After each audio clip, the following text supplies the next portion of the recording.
Hey guys, how's it going? We're doing this little video because basically I'm being really lazy and I can't be bothered writing a blog post on this, so we're going to give this a shot and see how this works. I wanted to talk about the idea of getting a little bit more out of your practice today, or getting what some people might describe as more bang for your buck out of your practice sessions, because having enough time to practice is something that I don't feel any of us ever feel like we have the time that we want, myself included, despite the fact that playing guitar is essentially what I do. I don't feel that I get the time to work on the things that I want to work on for me.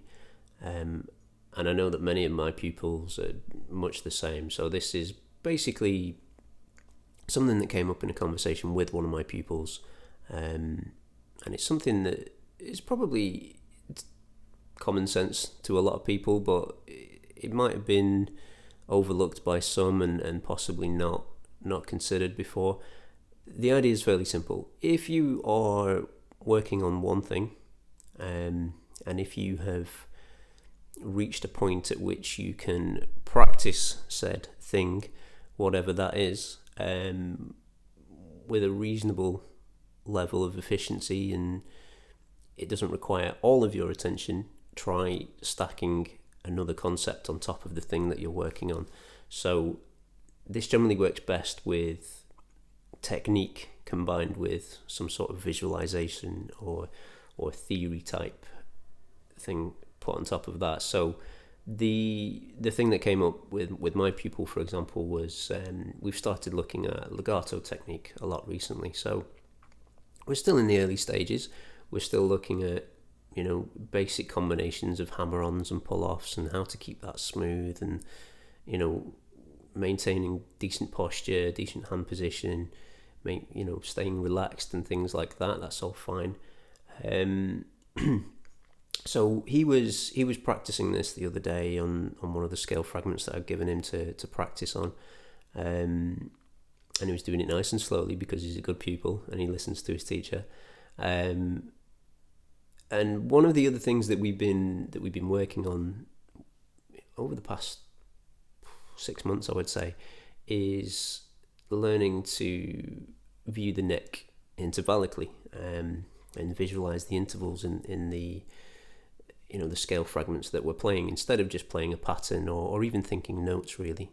So he was there and he was working on various fragments, getting them down, getting them nice and smooth, and he started to visualize the intervals as well as. So first of all, kudos to him. Fantastic. That's really good, because obviously you're getting two things done instead of just one. But again, you've got to make sure that you are comfortable enough with the first thing to then stack on the additional sort of work.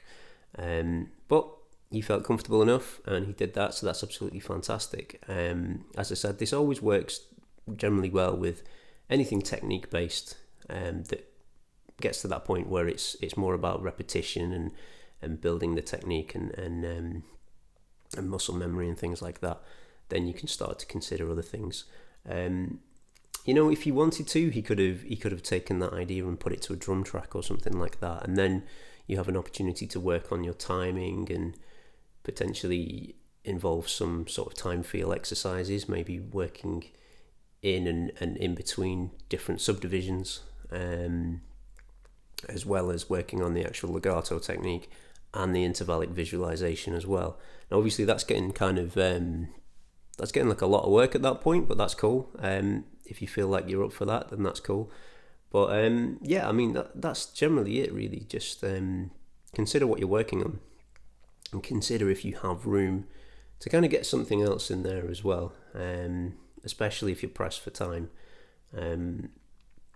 As I said, it's not something that not everybody is going to think of that. So I just thought it was worth mentioning and possibly highlighting, and I hope that kind of comes in useful for some of you. So yeah, give that a whirl. Let me know how you go, and yeah, have fun. See you in a bit.